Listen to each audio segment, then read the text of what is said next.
A lunar landscape on Earth, where a river has etched its course deep into the rocky heartlands of Namibia in southwestern Africa.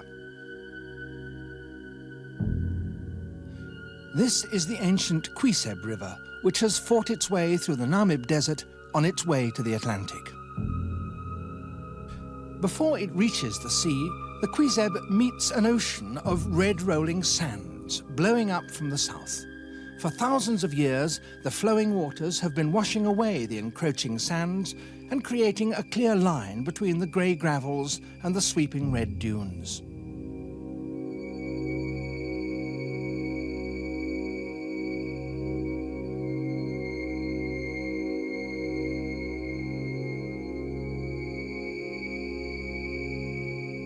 This is a landscape in motion. It's an enormous wave of sand more than 600 kilometers long, advancing north across Africa on its way to do battle with the Kuiseb. Sand and river are formidable foes, and it's the Kuiseb that is fighting for survival. Today, the river runs dry.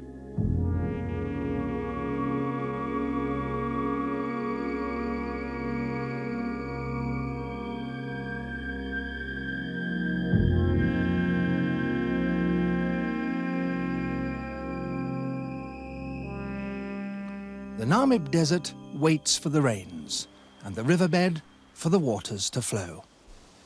Clouds over a desert are more of a memory of rains past than a promise of moisture to come for this dry land. But there are pockets of life in the Namib, the most dramatic along the dry water course of the Kuiseb, where a ribbon of green winds its way through its deep canyon. And here the living trees tell of water buried beneath the swirling sands. In temperatures well over 42 degrees centigrade, the acacias offer food and shelter to an unexpected wealth of animals.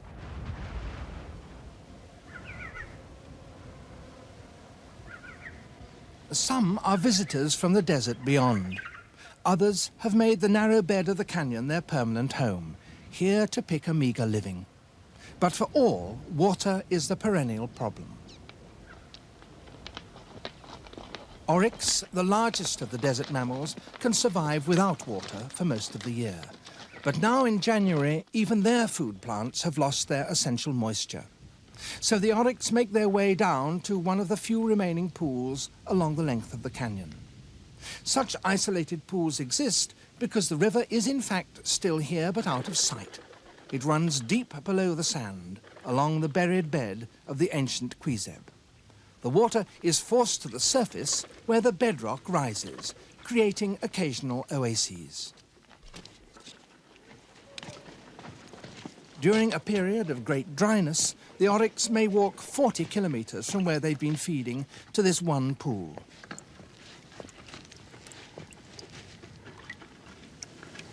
There's an order to their drinking. The fittest bulls always get priority, and as the competition intensifies, more oryx flock to the remaining waterholes. Females and sickly animals may have to wait their turn until the sun is burning high overhead. But this regime is broken when a male is distracted by a receptive female. She now has an early opportunity to quench her thirst. Another bull stands over a shallow well and jealously defends it.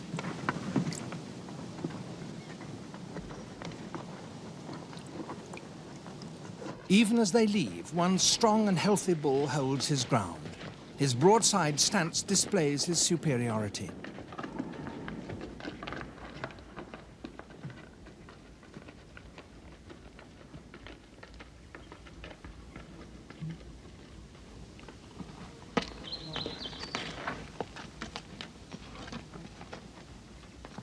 There's a continual jostling for position. When the oryx leave, others make their way down to the waterhole. Every 2 or 3 days, the mountain zebra trek from their desert pastures, following a well-trodden route. It's a precarious trail.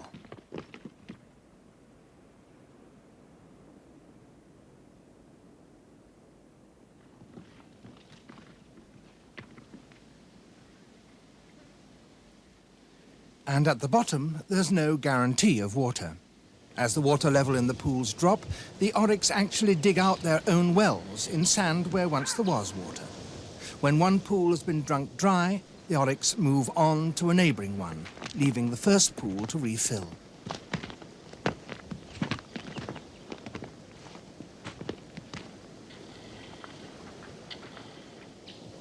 The roots of the fig tree have also penetrated deep down to the underground river and left the tree itself high and dry on the canyon face.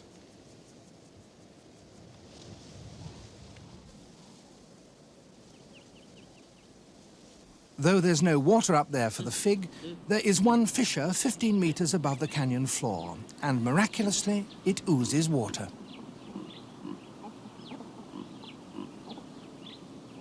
A troop of baboons drinks here.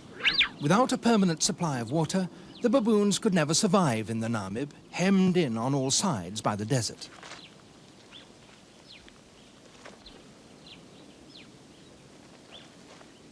Only 3 troops of baboons live along the length of the river, and they're limited to the canyon. The cliffs provide a safe place to spend the night, a platform for an early morning groom, and a precipitous playground for the youngsters.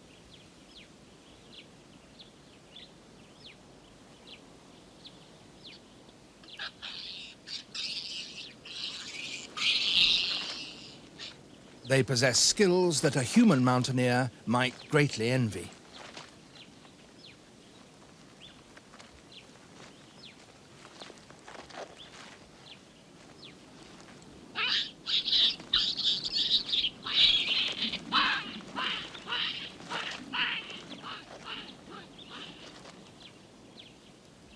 The dominant male, some 30 kilos of him, is more cautious in his descent, but no less adept.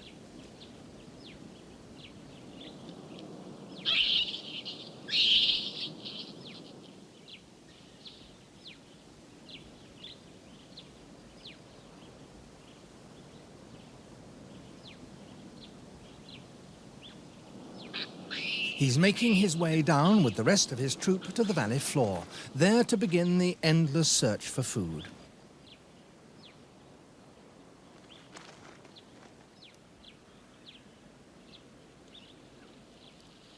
And it's a bleak prospect. It's over a year since the river flooded.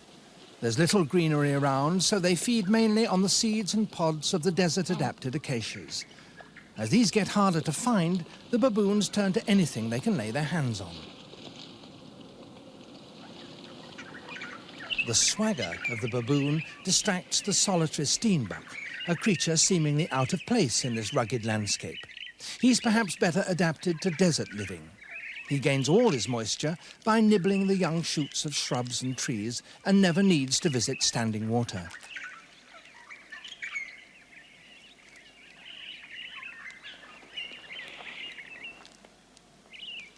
He ranges over a wide area in the wooded part of the canyon where the underground river flows near the surface.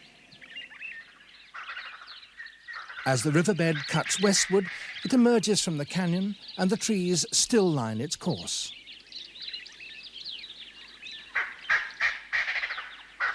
High in these thorny acacias is the nest of an unexpected creature.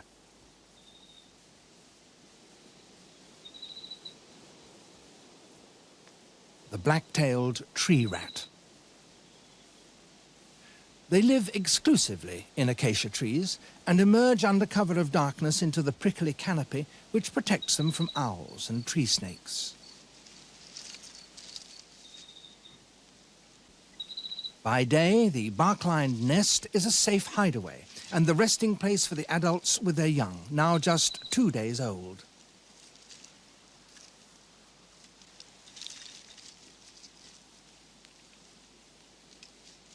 High in a tree is hardly a usual place to find a rat. Though it has many advantages, it could cause problems when the young need to be carried around. The acacia rats have solved this in an ingenious way. The young nipple cling. They literally cling to the teats and are carried by the female wherever she goes.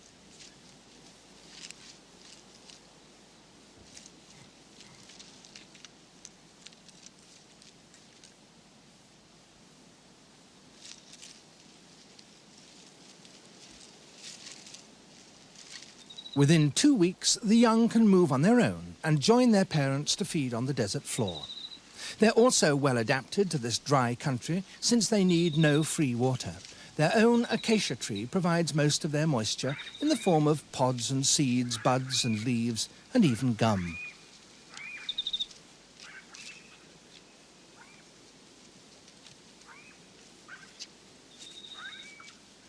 They never move far and may retreat into an underground burrow when danger threatens. There are other creatures of the night out hunting, listening for a moving breath or a scuffle.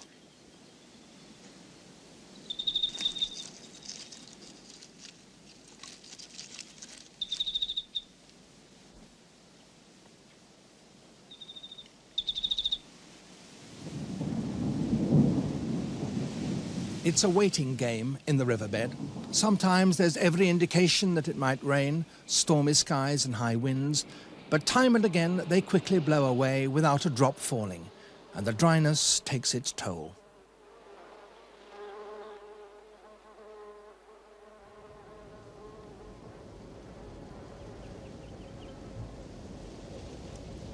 One day the drama changes and a violent storm breaks. But it's over 100 kilometers away in the distant highlands. In the canyon, there's no knowing when the waiting game will end.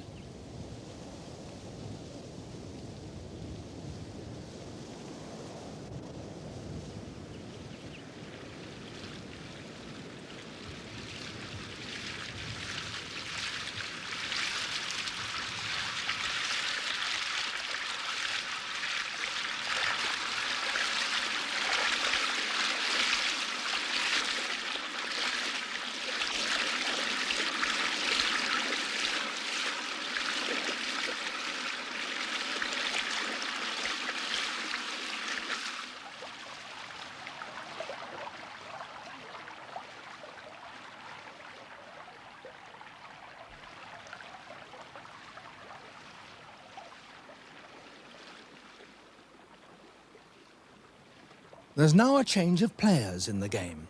Carp are swept down from the upper reaches of the river, foreign travellers in these canyon waters. Some find a pool to pause in, others may be swept further down.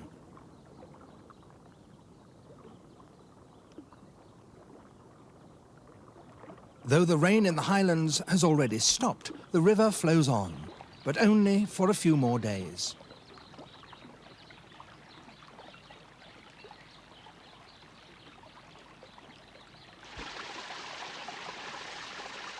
The flow dwindles, and midway through the canyon, still over 100 kilometers from the sea, the water is left standing. And now the river vanishes, not into the air, but down into the sands. Upstream, it leaves pools in sandy depressions decorating the canyon. They won't last long. Within a few days, miraculously, there's new activity in the pools. Out of the dry, parched sands, a multitude of small creatures have appeared to share the water with the fish.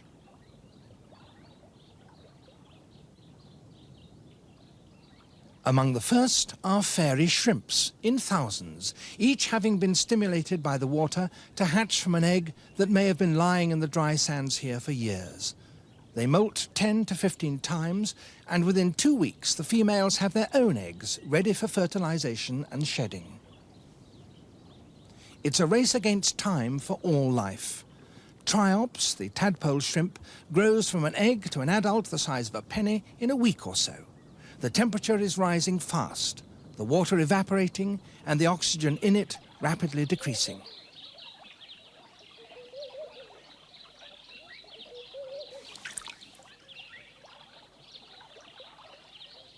Now the pale female prepares a hollow for her eggs before uniting with the male in a mating swirl.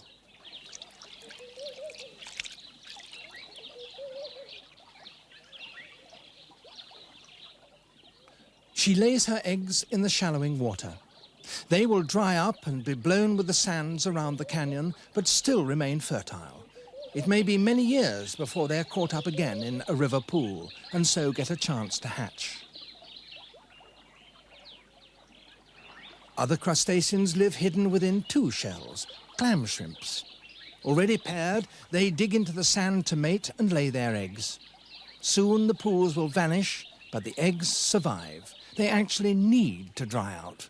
Only after a period of desiccation will they respond to a new wetting and hatch someday in the future. Each pool has its own community of bustling life. Here there are clam shrimps, dragonfly larvae and carp. The clam shrimp feeds by filtering out the microscopic profusion of bacteria, algae and protozoa. Everywhere growth is fast and feeding frantic. The dragonfly larva shares the urgency.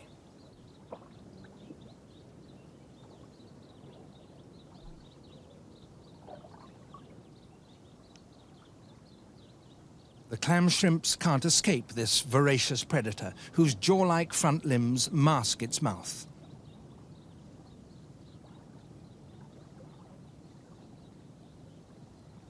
Another predator snatches from the surface not prey, but a gulp of fresh air before continuing its frenetic search.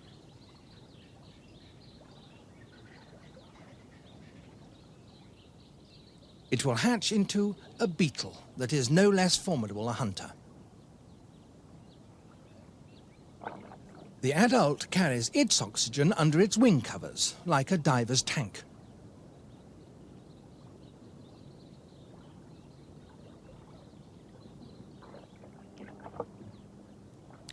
There are other, more unexpected visitors to this desert pool. Triggered by the rising river water, this frog emerged from its sandy hideout and hopped into the water to lay its eggs. They hatched almost immediately. Other tadpoles have appeared just as suddenly.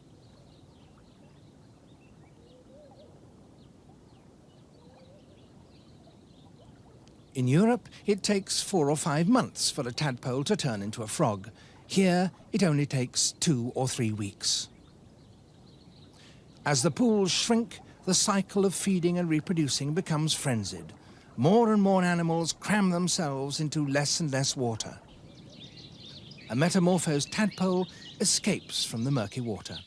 So small that it could sit on a 5-penny piece, this froglet is adult enough to survive the rigors of the awaiting desert. It will find a sandy corner in the riverbed and dig several meters down to an area of permanent dampness. There it will estivate, sleep out the long, dry months that will follow.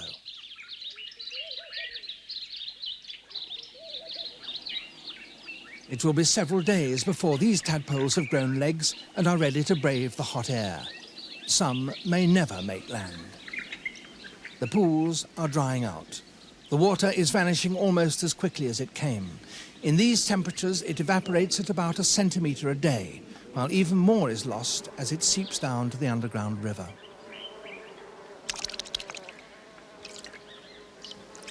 Some are not developed enough to escape, while others are forced into an early emergence. But the dragonfly larva is not yet ready to throw off its dull shell and be transformed into its brilliant adult form. Many have completed their life cycle, their eggs are laid and ready for the drying. But the fish leave no offspring, just their bodies for the scavenging beetles.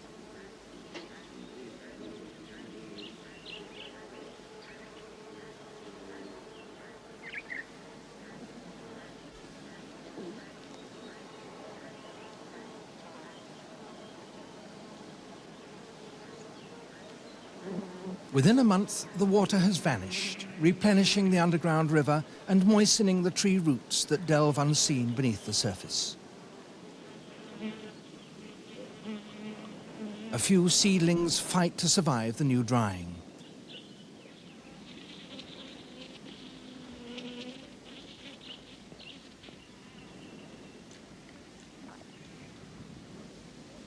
The perennial grasses quickly flower, fade, and set seed. Though the upper reaches of the Kuiseb have briefly burst into life, lower down the riverbed has received no water for nearly 10 years. It's still waiting for the flood. Even if it comes, it may now be too late.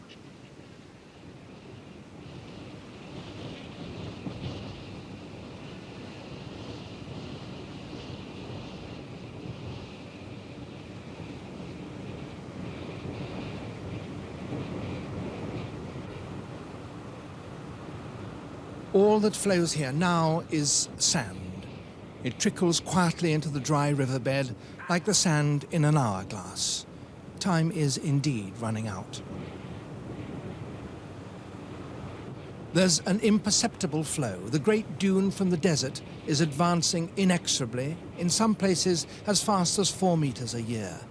It's actually deflecting the river's course, slowly but surely turning it north.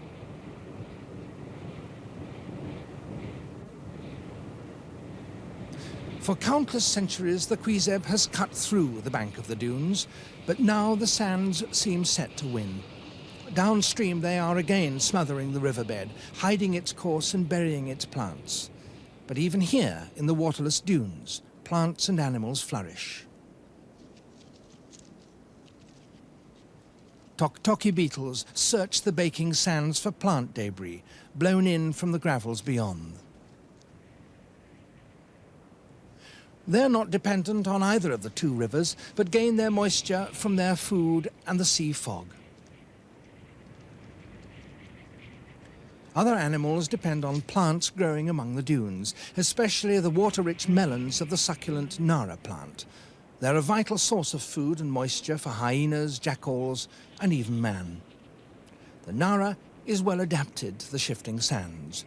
Its root reaches down to the underground river far from the green plant, which itself grows continually up and away, struggling to keep above the moving dunes.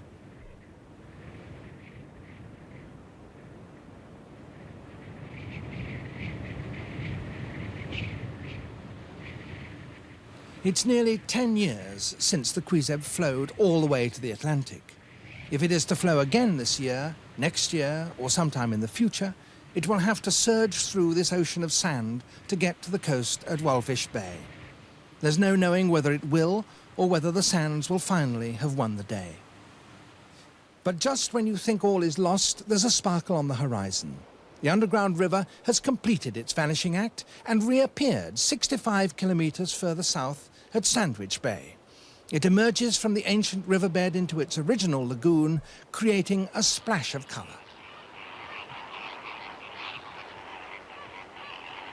It's an isolated haven, a breeding ground for a wealth of water birds. The fresh water brings richness to the desert coast, but even the underground river is now under threat. The extraction of its water by man could reduce its flow and destroy the Sweetwater Bay.